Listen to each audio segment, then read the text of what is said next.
Buenas noches, profesora Karen Cárdenas, amigos, compañeros que están viendo este video.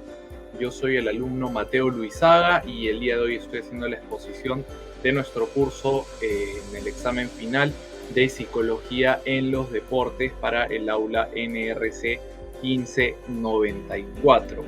Hoy vamos a tocar un tema que es muy importante en el mundo de los deportes y este es el de arousal, estrés y ansiedad. Particularmente el tema que a mí más me llama la atención, más me gusta de los temas que se han tocado en clase. Entonces vamos a empezar con esta exposición, espero que sea de su agrado. Vamos a empezar por definir los conceptos de arousal, estrés y ansiedad. Lo primero que tenemos que saber es qué cosa es el arousal.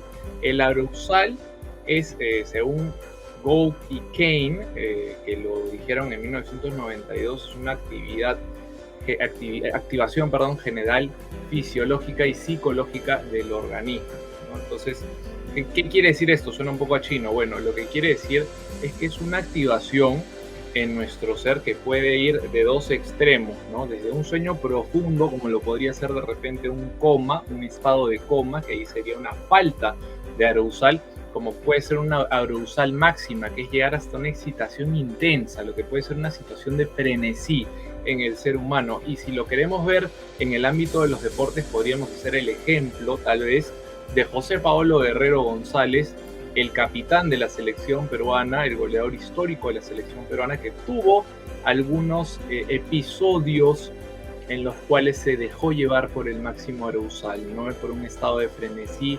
Y, por ejemplo, sucedió en un partido jugado rumbo a las eliminatorias de Sudáfrica 2010, cuando dirigía a Chemo del Solar, que perdimos 6-0 en Montevideo con Uruguay.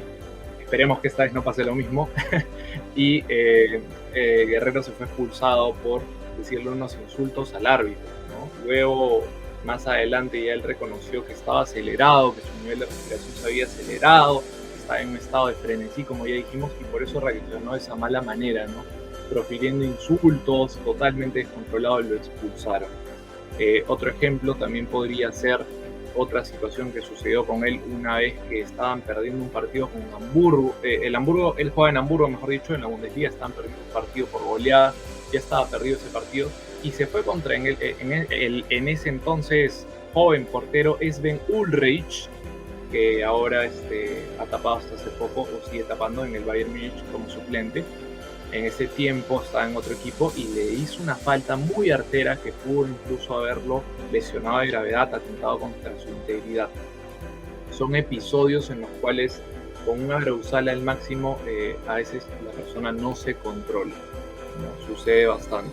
Hay características de una persona con un arousal elevado que pueden ser la activación mentalmente en un nivel muy alto o la experimentación de un aumento del ritmo cardíaco, de la respiración, como ya lo dijimos con Guerrero, o de la transpiración también.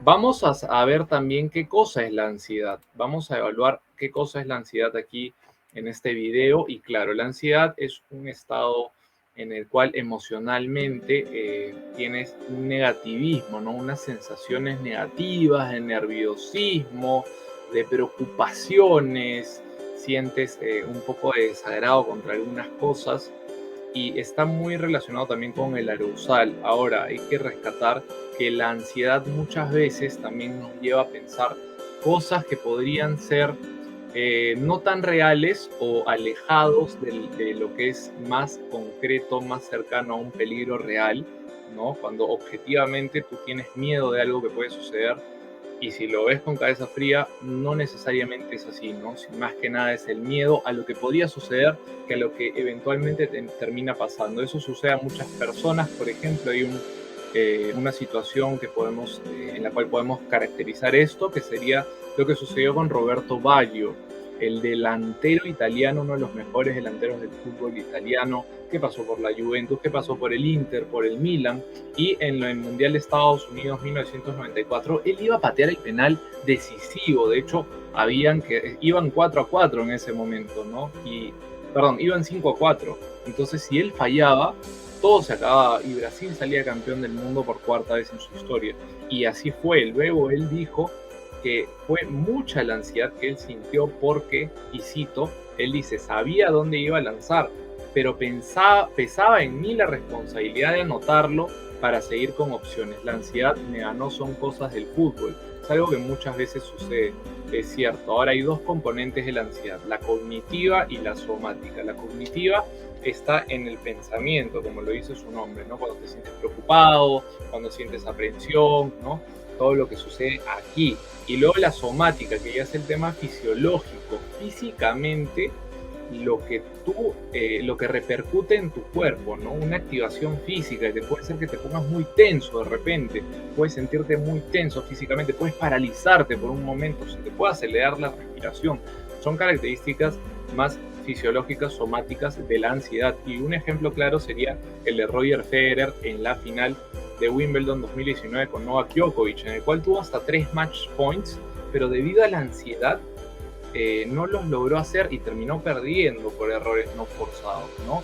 O también podría ser el caso de las chicas del vóley, la selección de vóley peruana en Seúl 88, cuando pierde la final, recordemos, pierde la final en un momento en el cual tuvo muchos match points, ¿no? Tuvo muchos match points y no lo consiguió porque las chicas se pusieron ansiosas en ese momento. Además, hay dos tipos de ansiedad, hay que decirlo, la de estado y la ansiedad de rasgo.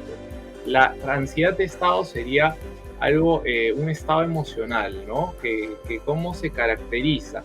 Bueno, más que nada por cambios, ¿no? En el momento tienes sensaciones un poco de estar nervioso, puede estar preocupado, lo que ya dijimos, ¿no? Que también tiene que ver con el arousal que tú tienes en el organismo. Está relacionado, sí, y va por el lado cognitivo, lo que hemos estado hablando. La de rasgo, la ansiedad de rasgo va relacionada con la ansiedad cognitiva. Por otro lado, perdón, la ansiedad de rasgo, que es de lo que vamos a hablar. Pero la de estado va con el somático. Vamos a hablar de la de rasgo, es una parte más de la personalidad, ¿no? La tendencia que puedes tener en cuanto a la conducta, lo que puede influir en tu conducta, cuando puedes sentir algunas cosas, como ya dije, que pueden ser amenazadoras, puedes sentirlas tú así, pero realmente de manera objetiva no hay un gran peligro. Lo dijimos hace un momento, ¿no? Después, ¿cuál es la relación entre la ansiedad rasgo y la ansiedad estado, ¿no? ¿Cómo se podrían relacionar estas dos?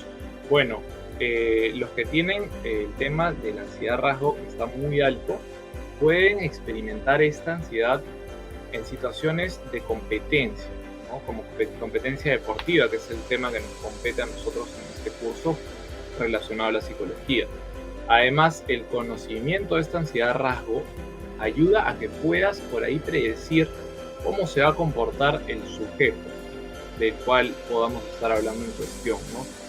Además, esta relación no es tan perfecta porque puede por ahí influir en cómo experimenta una situación X una persona, ¿no? Pero no determinarla. Puede influir, pero no determinarla.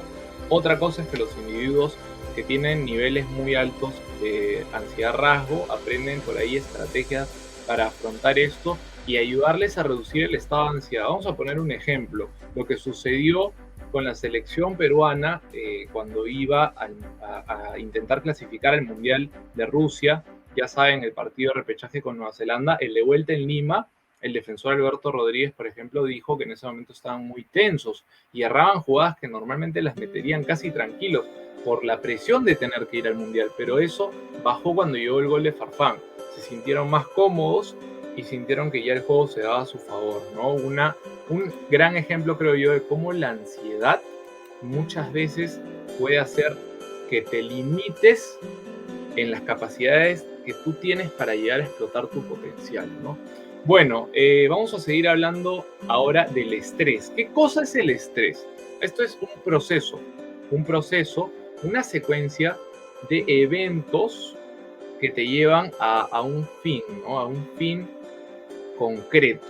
Y bueno, ¿qué quiere decir esto? O sea, ¿para dónde estamos yendo? Quiere decir que hay un desequilibrio entre la capacidad de demanda, ya sea en el aspecto físico o en el psicológico, y la capacidad de respuesta, ¿no? En condiciones en las cuales el fracaso está mucho más cercano por la demanda que puede tener consecuencias que pueden afectar tal vez tu vida o algún ámbito muy importante para ti, el laboral, el académico, el amoroso, muchas cosas, ¿no?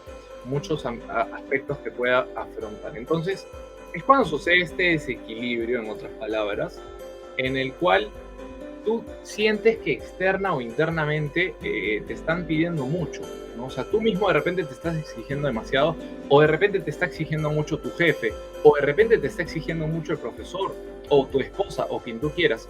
Y tu capacidad de respuesta, o sea, tu modo de afrontar las cosas, para ti no es suficiente con respecto a lo que te están demandando, ¿no? O sea, tú sientes que te está aplastando tal vez esa situación, ¿no? Que te está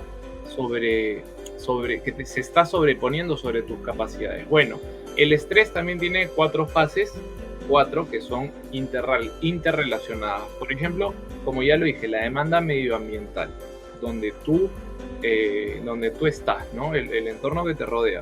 Después la fase 2, la percepción individual de las demandas medioambientales, ¿no? O sea, podemos decir de repente, yo trabajo o yo soy futbolista, ¿no? Y tengo ciertas demandas de la hinchada, de mi dirigencia, de mi técnico.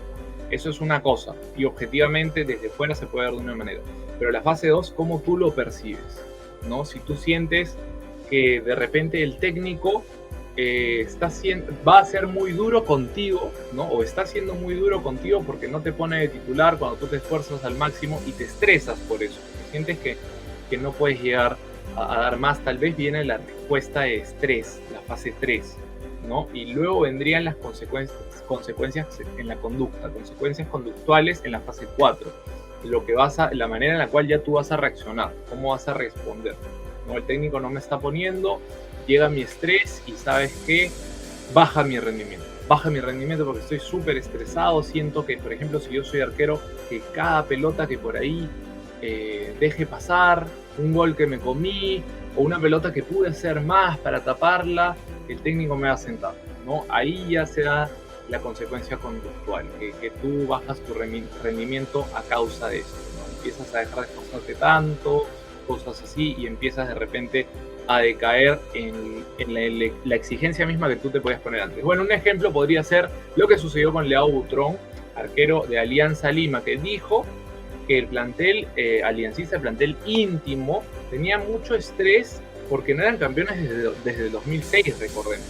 No solamente eso, sino que Alianza en ese tramo de 2006 a 2017 perdió ¿cuántas finales? Perdió 3 finales. Perdió 2 finales. Perdió una final con Universitario de Deportes en 2009 y una final con Juan Aurich en 2011. Entonces Alianza Lima estaba muy presionado porque no podía salir campeón. Él en público lo negaba, ¿no? Decía, no, eso no nos afecta, porque claro, tienes que meter al grupo en una burbuja, a veces es algo que hacen los deportistas para proteger a sus compañeros y a ellos mismos. Pero luego que ya campeonaron en 2017, reconoció que sí había una presión permanente. Es más, recuerdo que cuando el profesor Roberto Mosquera dirigía Alianza Lima, él decía que muchas veces en Alianza se tenía esa percepción, esa sensación de que tenían que jugar al ritmo del bombo, ¿no? O sea, al ritmo de la hinchada, lo que la hinchada pedía, ¿no? Entonces, y que muchas veces eso hacía que Alianza cayera en estrés, en ansiedad, que no pudiera efectuar su juego de la manera en que el técnico la quería. Bueno, sigamos entonces con el tema del estrés en las fases que tiene. Tiene la demanda medioambiental, ¿no? Cómo llega esta demanda a la persona, puede ser de repente de manera física, de manera psicológica, cuando expones de repente frente a un salón de clases, o ahorita de manera virtual como lo estamos haciendo, ¿no? O de repente cuando eres el más gordito de la clase, o el más llenito, no tienes tal vez la mejor condición física, pero te toca hacer un ejercicio enfrente de todos y puede llegar ahí un estrés, ¿no? Luego viene la fase 2, la percepción individual de las demandas medioambientales, no todos lo percibimos igual, todos tenemos diferentes maneras de recibir esa demanda medioambiental.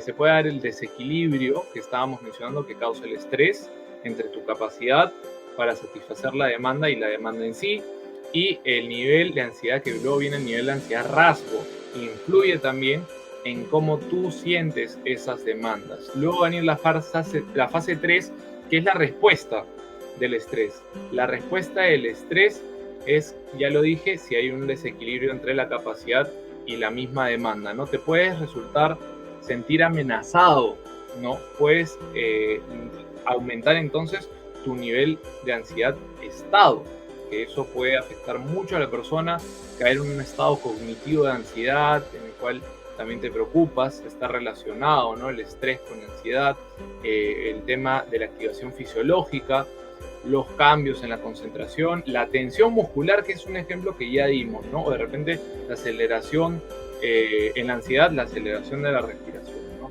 También puede pasar muchas veces. ¿Y cuáles son las fuentes que causan esto? Bueno, pueden ser muchas, ¿no? Pueden ser muchas, hay algunos ejemplos. Puede ser que mal rendimiento académico, ¿no? Cuando jalas en algún curso, puede ser algún contratiempo de último minuto en tu casa, de repente cuando estás a punto de salir del trabajo, un problema familiar, ¿no? De repente te llaman y estás trabajando y te llaman y te dicen que tu hijo se ha peleado en el colegio, es una fuente de ansiedad y estrés, ¿no? Una discusión con un ser querido, o que un ser querido le suceda algún accidente también, ¿no? Pues son cosas que pueden suceder, cambios también laborales, ¿no? Que te despidan, entre otras cosas. Sabemos que el estrés te afecta de manera física y mental, como dijeron Willis y Campbell en 1992. Luego está la fase 4, como ya comentábamos, las consecuencias en la conducta de la persona. Consecuencias conductuales cuando se da este desequilibrio que ya mencionamos, ¿no? Entonces, ¿qué sucederá? ¿Qué sucederá si yo tengo una demanda y tengo una capacidad que siento que no está acorde, ¿no? Empiezan las preguntas. ¿Va a darse lo peor? ¿Voy a empezar a tener consecuencias en mi trabajo, en mi casa? ¿No? Lo que podría suceder es que aumente tu ansiedad definitivamente y que tú sientas que te tienes que esforzar más, ¿no? Puede pasar también, o sea, puede ser positivo o puede ser negativo, que al tú aumentar tu ansiedad, ¿no? Al sentir que tienes un apuro de repente para entregar una tarea o un deadline, te puedes sentir ansioso y eso puede ser que puedas hacer tu mejor esfuerzo. De repente puede mejorar tu rendimiento muchas veces. Ya hablamos de las consecuencias negativas, pero a veces existen las consecuencias positivas, ¿no? La fase final, en cuanto al estrés, genera la información que influye en la primera fase. Bueno, continuamos con los síntomas del arousal. Los síntomas del arousal y la ansiedad, que pueden ser manos frías y pegajosas, el sudor, un autodiálogo negativo, hablas contigo mismo y te bajas, ¿no? Te bajas, te sientes mal, tienes un dolor de cabeza, tienes un mareo, muchas veces puedes sentir que sientas mareo, que sientas náuseas, dificultades en el sueño, son cosas que suceden muchas veces y ya lo dijimos también, las presiones pueden ser internas o externas. Hay mucha gente que se presiona demasiado a sí mismo, de repente gente que en los estudios son muy perfeccionistas y sienten como que, no, ¿sabes qué? He sacado un 17, tenía que sacar un 20, ¿no? Igual un futbolista de repente puede sentir ansiedad o puede sentir estrés porque se propuso ser el goleador de la liga y está en el puesto 5 de goleadores y está con un promedio aceptable de 0.5 goles por partido, ¿no? Un gol cada 2 partidos. Sin embargo, él quiere llegar a los 20 goles tal vez, ¿no? Quiere llegar a que su promedio sea 0.8 y se mete esta ansiedad, ¿no? Se mete un poco el estrés en él, a veces pensamientos intrusivos que pueden decir no eres lo suficientemente bueno, o las demandas ya de la hinchada, de los técnicos, entre otras cosas, y cerraríamos este video, esta exposición, con una anécdota de Álvaro Barco, que es el gerente, o fue el gerente deportivo de la Universidad San Martín. Dijo que muchas veces los talentos jóvenes en fútbol peruano se retiran por estrés, porque se sienten presionados a ser futbolistas profesionales y llegar rápido, no tienen paciencia, y muchas veces los papás les recriminan por no tener resultados positivos. A veces pasa, o ellos mismos, ¿no? Entonces, bueno, los deportistas pueden sufrir de esta ansiedad, de este estrés, del arousal, pero tienen que aprender a manejarla. Hay algunos que lo hacen mejor y otros que no tanto. Por eso es importante, para mejorar el rendimiento y aprender a manejar estos temas psicológicos del arousal, del estrés, de la ansiedad, que los clubes tengan un área deportiva psicológica, ¿no? Un área psicológica deportiva de psicólogos deportivos, a veces tal vez psiquiatras que puedan ayudar a los jugadores con estos temas para mejorar su rendimiento, a gestionar su arousal, su ansiedad y su estrés. Bueno, eso ha sido todo por hoy. Yo soy Mateo Luizaga, ese ha sido mi trabajo, mi exposición del curso Psicología en los Deportes en el final, examen final. Muchas gracias por vernos, a la profesora Karen Cárdenas, gracias por todas sus enseñanzas en el curso y por toda su paciencia, todos los conocimientos que nos ha dado y sus aportes valiosísimos. Le agradezco mucho, y a todas las personas que nos puedan estar viendo. Con nosotros será hasta la próxima. Muchas gracias y chao. Hasta luego.